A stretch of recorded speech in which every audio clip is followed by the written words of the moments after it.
अस्सलाम वालेकुम first students. हमारा एक्सरसाइज 12.8 का सेकंड लेक्चर है। फर्स्ट लेक्चर में मैंने क्वेश्चन नंबर 1, 2, 3 और 4 करवाए थे। आज जो सेकंड लेक्चर है इसमें क्वेश्चन नंबर 5, 6 और 7 है। 5, 6, 7, 6 में जो है उसमें क्या है, आपको ए बी सी की सारी वैल्यूज़ गिवन है। आपने एस निकालना है, एस माइनस ए, S minus B, S minus c वगैरह निकालने के बाद जस्ट फार्मूले में वैल्यूज पुट करनी, जैसा वो आप खुद से भी कर सकते हो, उसमें कोई ऐसी चीज़ समझने वाली। लेकिन क्वेश्चन नंबर 5 के 2 पार्ट सेलेक्ट किए हैं और क्वेश्चन नंबर 7 का पार्ट नंबर 1 सेलेक्ट किया है। पार्ट नंबर 1 बहुत इंपॉर्टेंट क्वेश्चन है जो बार बार पेपरों में टाइम एंड अगेन रिपीट होता है। क्वेश्चन नंबर 5 का part number 2, prove that R1 R2 R3 is equal to delta square. वैसे करेंगे लेफ्ट हैंड साइड, क्योंकि छोटा सा सवाल है, लेफ्ट राइट दोनों को साथ ही लेके चलते। R1 R2 R3 का फार्मूला पुट किया, delta over s into delta over s minus a, delta over s minus b और delta over s minus c. अब इन तमाम डेल्टा को आपस में मल्टीप्लाई कर देंगे। अगर delta raise to the power 4, s into S minus A, S minus b और s minus c delta square की वैल्यू होती है। जैसा डेल्टा 4 ओवर डेल्टा स्क्वायर आ गया। अब इसकी पावर इसकी पावर को माइनस कर दें, डेल्टा स्क्वायर की पावर 4 में से माइनस कर दें तो आंसर आ गया delta square which is equal to right hand side. अब part number 4, R1 R2 R3 is equal to r s square.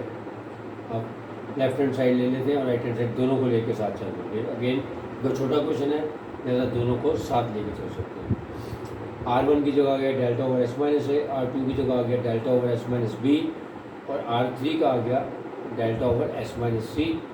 Where as delta over s यानी स्मॉल आर जो है वो डेल्टा ओवर एस होता है, delta over s multiplied by s square.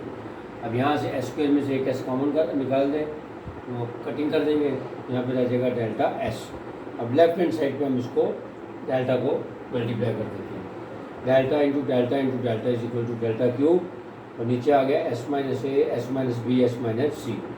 अब इसको जब हमने डेल्टा स्क्वायर बनाना है तो इसके साथ हमारे पास एस होना चाहिए, यानी इसको हम एस से मल्टीप्लाई भी कर देंगे और डिवाइड भी कर देंगे। As a delta cube s divided by s into S minus A into S minus b into S minus c is equal to delta s. अब ये हमारा जो नीचे वाला है वैल्यू ये डेल्टा स्क्वायर में कन्वर्ट हो गई। So delta cube times S over delta square. अब क्यूब में से स्क्वायर कैंसिल कर दें तो हमारे पास बचेगा delta s. So delta s is equal to delta s, यानी left hand side is equal to right hand side. अब आते हैं क्वेश्चन नंबर 7 का part 1 which is very important question. Equilateral triangle के लिए है, ये लिखा हुआ क्वेश्चन में कि if these radius belong to an equilateral triangle. तो इक्विलेटरल ट्राइंगल जो होती है उसकी तीनों साइड हमेशा एक जैसी होती है, यानी a is equal to b is equal to c which is equal to a. वहीं से हम स्टार्ट लेंगे। Let a is equal to b is equal to c that is equal to a, क्योंकि तीनों साइड्स इक्विलेटरल ट्राइंगल की same होती है, जैसा ए बी सी की जगह हम सिंबल ए यूज़ करेंगे। सबसे पहले सम निकाल लेते हैं।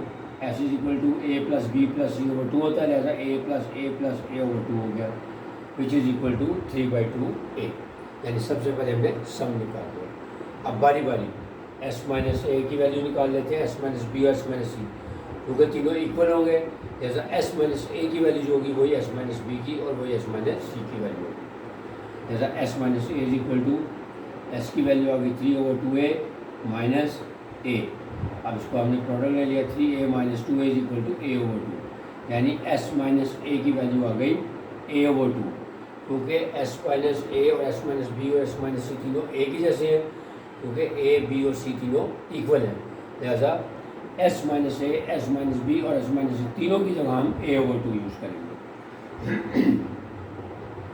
अब हमारे पास s की वैल्यू आ गई 3/2a और s माइनस a की वैल्यू आ गई a/2।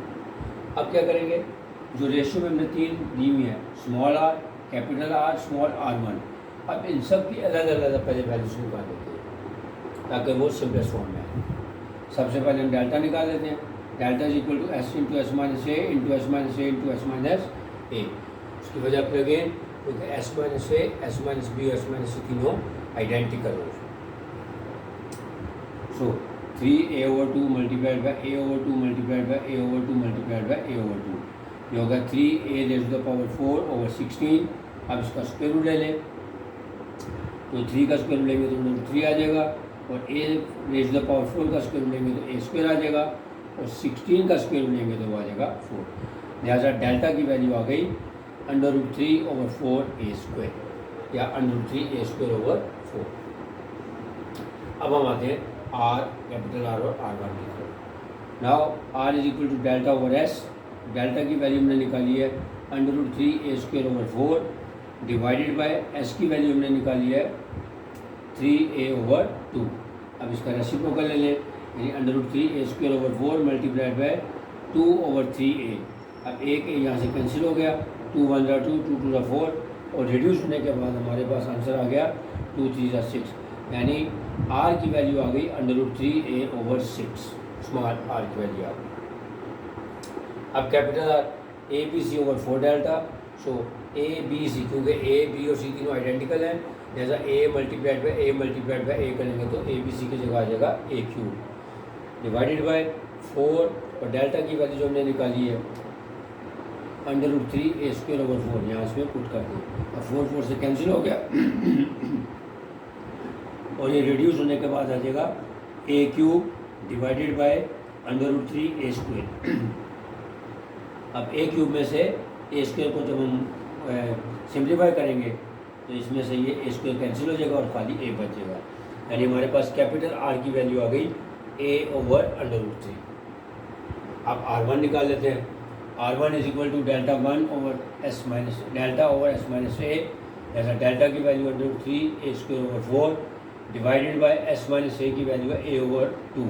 उसका रेसिप्रोकल ले लें, under root 3 a square over 4 multiply by 2 over a, उसको सिंप्लीफाई किया तो R1 की वैल्यू आ गई अंडर रूट 3a ओवर 2।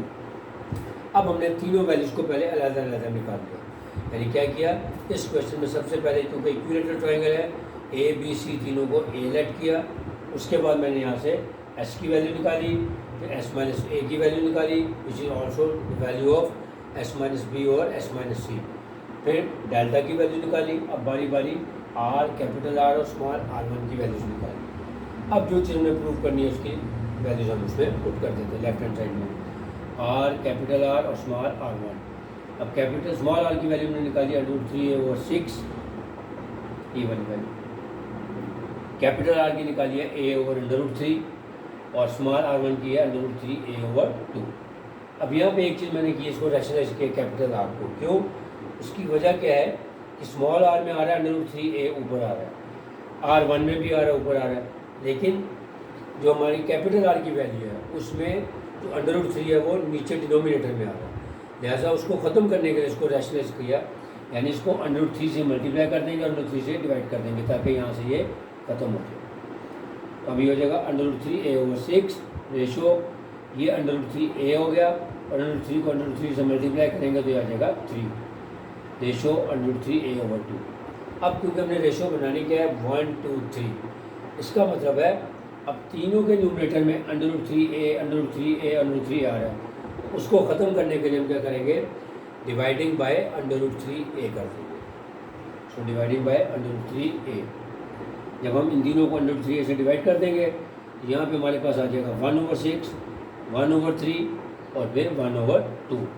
लेकिन अभी रेशो बनानी है 1 2 3, तो अब इन तीनों के एलसीएम से यानी 6 3 और 2 के एलसीएम से तीनों को मल्टीप्लाई कर देंगे।